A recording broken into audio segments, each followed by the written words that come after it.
Que a paz de Cristo esteja com todos, irmão Paulo Machado, canal Deixados para Trás. A palavra ministrada neste momento está em Jó, capítulo 3, do versículo 25 ao 26, onde diz assim: Exatamente aquilo que mais eu temia desabou sobre minha cabeça, e o que mais me dava medo veio me assombrar. Não tenho paz, nem tranquilidade, nem consigo descansar, vivo em desassossego. Se formos ler essa mesma passagem na Corrigida Fiel, ele diz, versículo 26, Nunca estive tranquilo, nem sosseguei, nem repousei, mas veio sobre mim a perturbação.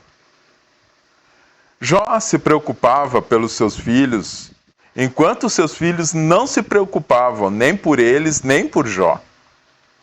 A palavra que está sendo ministrada aqui, ela nos faz refletir sobre essa incapacidade das pessoas, principalmente dos mais próximos, de reconhecer as nossas preocupações, de reconhecer os nossos receios para com a vida deles. Veja bem, o que é que Jó se preocupava tanto pelos seus filhos? Está no capítulo 1. Jó, capítulo 1, o versículo 4 e 5. Diz assim, ó. E iam seus filhos à casa um dos outros, e faziam banquetes, cada um por sua vez. E mandavam convidar as suas 3 irmãs a comerem e beberem com eles. Sucedia, pois, que, decorrido o turno de dias de seus banquetes, enviava a Jó e os santificava, e se levantava de madrugada, e oferecia holocaustos, segundo o número de todos eles, porque dizia Jó, Porventura pecaram meus filhos, e amaldiçoaram a Deus no seu coração. Assim fazia Jó continuamente. Veja que Jó, ele nunca conseguiu fazer os filhos terem o mesmo temor dele. Nunca. Jó nunca conseguiu fazer com que os filhos temessem a Deus assim como ele. Esse é o primeiro ponto a ser observado. O segundo ponto. A abundância não deu aos filhos de Jó o prazer da conquista com os próprios méritos. Seria assim, não deu trabalho para conquistar, não tem trabalho para desperdiçar. Nós encontramos esse mesmo procedimento na parábola do filho pródigo. O filho pródigo também não se preocupou nem um pouquinho em desperdiçar aquilo que o seu pai, durante anos, acumulou. Ele não teve esse cuidado. Mais um ponto a ser observado. Nada do que é obtido sem esforço ou trabalho recebe zelo. Antes de continuar, fazendo um apanhado geral dessa passagem de Jó, é quando nós nos deparamos com a criação dos filhos, dos sobrinhos, dos netos, em que nós queremos dar a eles menos trabalho do que nós passamos na nossa infância, na nossa juventude, achando que assim estamos lhe fazendo um bem. Muitas vezes não. Muitas vezes estamos fazendo um mal maior ainda. Porque não estamos dando a eles a oportunidade de obter as suas conquistas da forma como deve ser. Com luta, com empenho, com trabalho, com esforço. Temos que ter a certeza de que o que vem fácil, vai fácil. Não se dá valor. E se acontece isso com nossos filhos, imagine com quem não é do nosso meio. Não tem relação de amizade, não faz parte nem do nosso convívio social.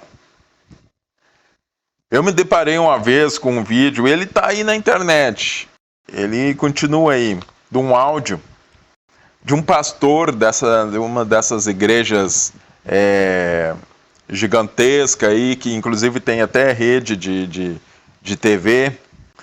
E o áudio, sabe, te revolta, porque o pastor estava bem bravo. Ele ligou para um obreiro, porque ele tinha pedido para o obreiro ir no açougue e comprar carne para poder fazer o almoço dele. E o obreiro comprou a carne errada. Agora vocês vão se surpreender com a carne que o obreiro comprou. O obreiro foi lá e comprou um colchão mole. E ele pegou bravo, porque ele queria ou alcatra ou maminha. Mas vocês precisam ver o jeito como ele estava bravo com o obreiro. Dizia ele assim: pega essa carne aí, dá essa carne, não dou nem para os meus cachorros. Se você come esse tipo de carne aí, o problema é seu. Eu só como maminha ou picanha, dizendo ele. E não me faça mais isso. Venha pegar essa carne de volta e você vai tirar do seu bolso e vai trazer a carne que eu pedi. Para você ver como é as coisas, não é mesmo? Quanto isso, talvez muitos membros ali da igreja, né, não tem nem um pedaço de carne para comer, né? Mas ele, né, tem que comer todo dia a carne especial. Não é tão incomum a gente ver assim pastores, líderes, né, luxando, né, esbanjando, usufruindo, enquanto as ovelhas lá, né, não tem, né, nem metade do que eles usufruem com o dinheiro que é arrecadado pelas igrejas. Eu aprendi uma coisa com o Senhor Jesus, que aquele que não trabalhe, não coma também. Trabalhe com as próprias mãos, porque é muito fácil gastar, esbanjar aquilo que tu não adquiriu com esforço. Deus reprova a esbanjação. Deus reprova o desperdício. Eu posso te provar isso. Está lá no livro de Tiago, capítulo 4, versículo 3. Ele diz assim, ó: pedis e não recebeis, porque pedis maus, para o gastardes em vossos deleites. Você não pede por necessidade, você pede para esbanjação, para deleite. Se lembra quando ele multiplicou os pães e os peixes, e ele deu a ordem para os apóstolos recolherem tudo que sobrou, para não acontecer o desperdício? Pois é. Deus é contra o desperdício, Deus é contra a esbanjação, Deus é contra o sobrar e esbanjar. E aí o que acontece? Com essa passagem que nós estamos lendo aqui, nós temos que tirar pelo menos umas 2 lições. Qual é a primeira lição? Nós vamos nos deparar com parentes, conhecidos, famílias, familiares, ou até mesmo pessoas que não fazem parte do nosso círculo de social, né? Em que nós vamos nos empenhar para eles, vamos nos esforçar para eles, e eles não vão se esforçar. Eles vão se sentir confortáveis como eles estão, e assim vão continuar.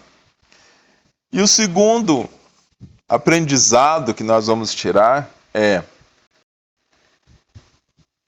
a esbanjação, aquilo que nós temos sobrando, ao desperdiçar, nós vamos prestar conta para Deus.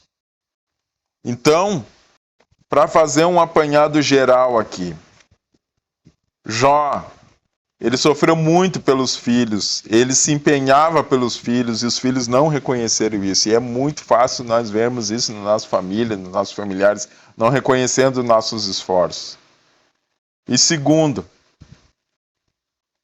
esbanjação, desperdício. Temos que abrir o olho com isso.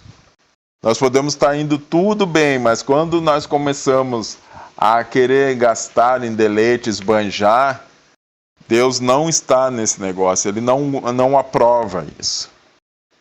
Amém? Eu tenho trazido então essa mensagem para reflexão e que você possa meditar e fazer com que ela se abra mais ainda no seu coração.